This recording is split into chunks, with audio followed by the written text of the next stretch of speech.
Hi,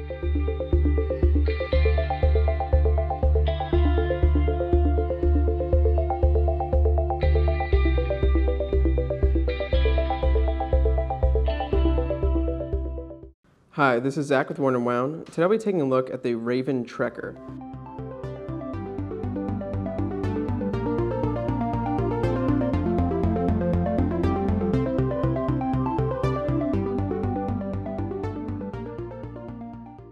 Raven is a brand Worn&Wound readers should be familiar with. We've definitely talked about them before, and they were also present at our Wind-Up Watch Fair.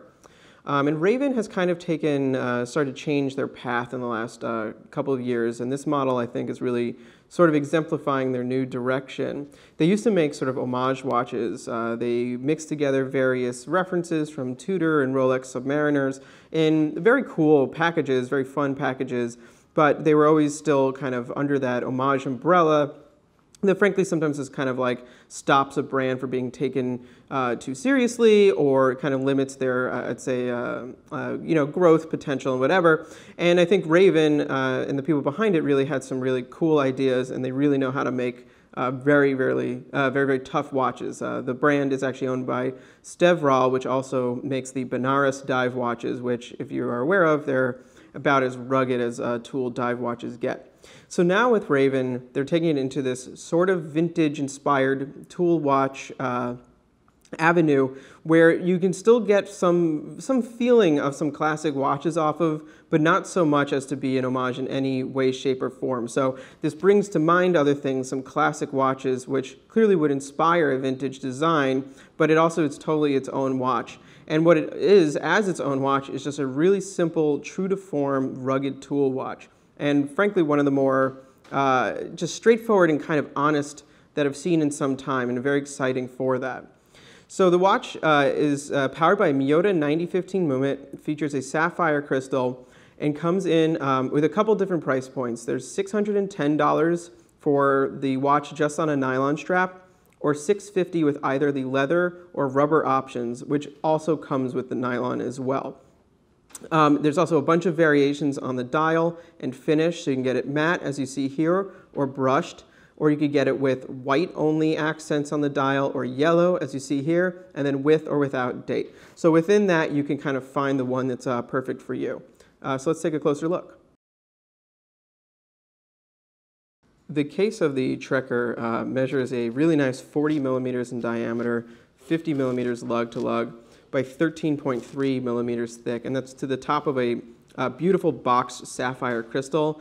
Just actually starting there, it's a really great detail of this watch. One that kind of brings that vintage vibe to it is that the sapphire crystal comes up and then goes over, so it has that kind of box look that you would see on maybe like an old Tudor Submariner, like one from the late 60s, early 70s, but it's made out of sapphire, so it's very durable and aggressive, and it just adds a really nice look to it.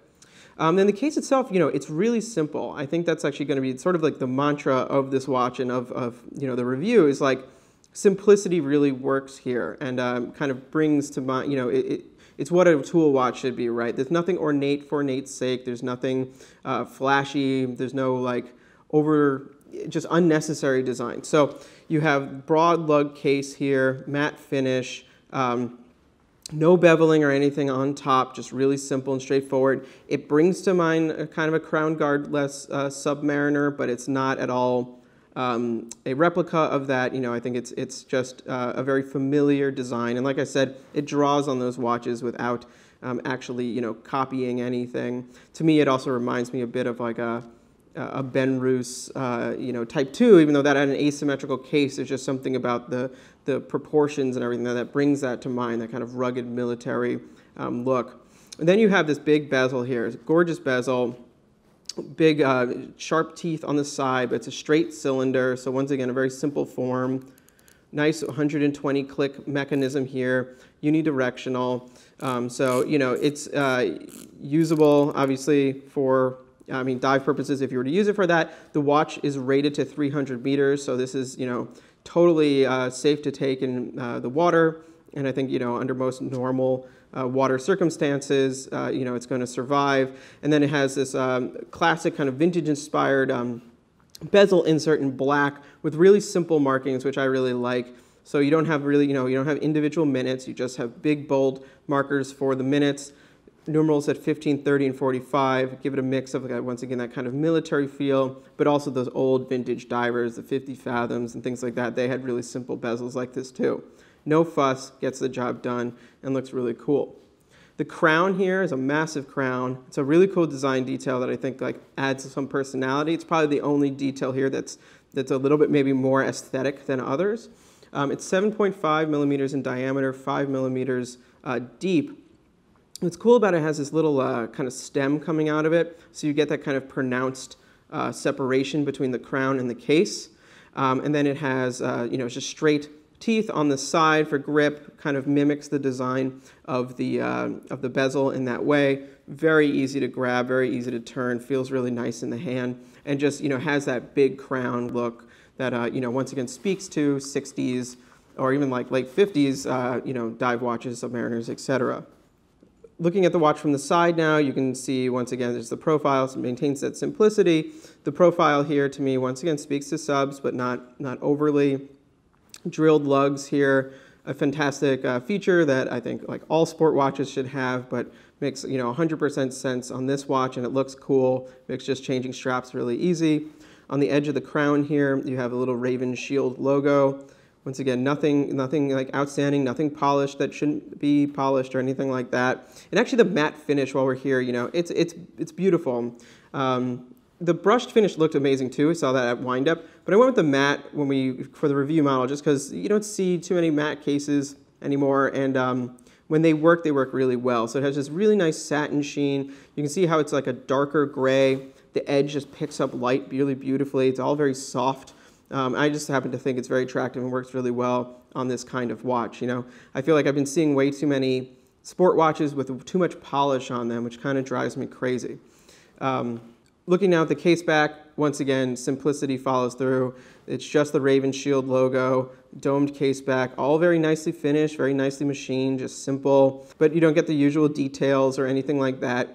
It's just not needed, they reduced everything, and it gives it a little bit more of that kind of military, sterile feel to it, which, just works with the overall concept. The dial of the Raven has more personality and a little bit more of an aggressive feel to it, but is nevertheless just kept really simple and true. So you have an index of primary markers of hours, hour numerals at 12, 3, 6, and 9, obviously. That kind of brings an explorer feel to it, though that would be just 3, 6, 9, but once again, not actually replicating the explorer look at all, but it has that kind of feel to it, which pulls it away a little bit from the diver, makes it a little bit more kind of a field watch, a little bit more of an outdoorsy watch look, which once again I really like. This watch is not specifically anything. It's called the Trekker, which I think is a great name because it implies just using it outdoors and just being active. And I think this dial speaks to that very clearly. The other hours are then long loomed markers here. I like how they break into that index on the side. There's a really strong directionality to them. I like how they then connect to the large markers on the bezel. So there's just this really strong visual pull in from all of those markers, sort of like a crosshair effect. Then the indices around that, which is a second and minute indices, is yellow and these fine marks. Once again, on the other, you can get this dial so that is white, but here it is yellow. I really like the way the yellow looks here. I think it's really cool. It's not a very bright, kind of showy yellow. It's more of a burnt, subtle yellow. And what it does is actually really brings out more the hour markers, so you really get those kind of front and present. And it's just, frankly, a combination I haven't seen really done much before, white, yellow, and black, and I just happen to think it looks really cool. Another really nice detail, actually, is just the typeface used on these numerals. It's very straight, it's very fixed width, but it has just a little bit of personality to it, so it's not like a dry kind of military feel. And that can be seen when you get really close, when the way the lines terminate, they all have little angles on them, which just adds to it, gives them all a little bit of personality and just a little bit more flair, if you will. Below 12, you have a Raven logo. Above 6, you have automatic 300 meters. that's it. Kept very minimal. If you went with the date model, the date would be between 4 and 5 there. Kept pretty subtle as well. So if you like the date, which I know a lot of people do, it's not going to really disrupt anything. But here, I have to say, I do really like that you have symmetry, kind of like in all directions. So it has a very just powerful look to it. Now, looking at the hands, very simple hands. They do not speak to any of the kind of classic dive watches or anything. They're much more military feeling. The hour and the minute are just slender rectangles with rounded edges. The hour is a little bit fatter. The minute is then obviously longer. Classic relationship there. They work. They look good with the markers around. I think if they had gone for a bigger, bolder look, they would have kind of overshadowed things. So here it feels nice and balanced. And once again, just simple and not fussy. Like they get the job done. The second hand then has a little bit more pop.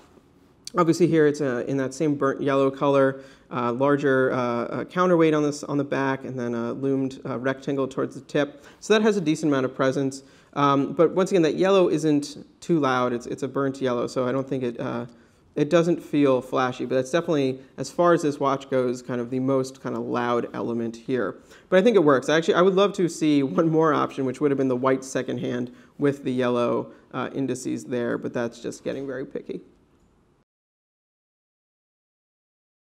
On the wrist, the Raven Trekker wears extremely well. I think they nailed the size and proportions of this watch, and it fits wonderfully. I think 40 millimeters is a great size for a dive style watch, by which I mean really a watch with a kind of a thick bezel, even if this isn't specifically a dive watch. Because at 40 millimeters, it's wide enough so that the bezel can be big and the dial can still be fairly sizable, but it's small enough to not feel like an unwieldy, chunky tool watch. I know some people like their tool watches a bit bigger, and I believe actually Raven and Benares previously made some really big watches, but I think it's really cool that they focused this one, they pulled it down, they made it nice and compact, and to me it feels kind of truer to what this concept is, which is really just like an everyday sport watch meant for outdoors use. Something that you can really, beat up in a certain respect, and and as such, you're gonna, I feel like comfort makes sense in that concept. So, 40 millimeter diameter, great. 50 millimeter lug to lug, doesn't go over the wrist too much. I have a 7-inch wrist. I think this fits me very well. I think it would fit some smaller wrists too. And because the watch has, these nice kind of heavy elements, the lugs are thick, the bezel's wide. Crown is big. It'll still have a lot of enough meat to it that if you have a much larger wrist, I think it'll actually still look very cool. So this one here is mounted on the leather strap, which once again comes at $650. It's 20 millimeters. It's actually a very nice leather. It's has a heavy pull-up effect, so there's a lot of oil in it. You can see that the brown kind of changes across my wrist as there's kind of more stress at the turn here, so it's darker by the lug. It's stitched with a very heavy thread in an off-white, almost yellowy color, which I like. It just has a kind of an aged feel. It's definitely vintage. It brings out the kind of rugged vintage feel of this. It's definitely more for obviously the outdoors use rather than the water use. But I think it's it's just a nice leather. They paired it well with the watch here. The buckle then, matte buckle, so match, sort of a pre-V style, but smaller, rounded out a little bit. A little Raven logo there. I like that they use this symbol rather than the word. You don't see that often. And it's actually, to be honest, it's etched in there nicer than logos are typically etched into buckles. So, give them some props for that. Yeah, this is very nice. And now we'll show it to you also on the nylon strap that it comes with as well. Now looking at it on the accompanying gray nylon mill strap, it's a really nice strap, I have to say. The material itself is very soft, softer than these straps usually are out of the box, so that just has a nice feel to it. And then the color is really cool. It's a very soft gray, verging on blue, on a light blue, as you can see, like a blue shirt here. Like there's some corresponding there, but it definitely feels gray, and I think it goes really well with the watch. So it doesn't feel too matchy with the case gray, and it brings out the black in the bezel and the dial, as well as actually looks really nice with that yellow. So I think it's a really cool choice. The hardware matches as well. It's matte. The only thing I would maybe, if I were to find some fault, it's like I think this hardware might be a little bit heavy. I think I prefer the kind of square hardware on a strap like this. Like this just feels kind of unnecessary having 2 rings there. But I know for some of these like extra tough straps, they do that. But yeah, either way, it's really great that it comes with the watch when you get the leather strap, so that you just have that option. I think when it gets hot out, or if you are planning on, going in water, this is definitely something you will use. This is a slight addendum to our original video, as Raven has now released a bracelet for the watch that now accompanies the watch at a price tag of $750, and that will also include the rubber strap and the nylon strap, so it's a really good value. And the bracelet here, it's a cool bracelet that obviously works very well with the aesthetic of the watch. It's a 5-link bracelet with kind of like a Jubilee style, so it has a very vintage look to it. It has a little bit of a vintage feel with a kind of a flex to it, which I happen to like because it doesn't feel too solid or rigid or heavy on the wrist. The actual design of it is still quite nice. It's very thick, a few millimeters thick, and all of the links are domed, so it has a nice rounded surface to it, which I think actually looks really, really great. With the bead blasted finish. There's a nice gradient to everything, but it's not like flashy or blingy.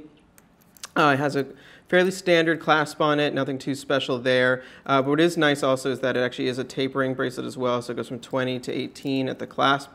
So all around it's just, it's a comfortable bracelet to wear and does match the style.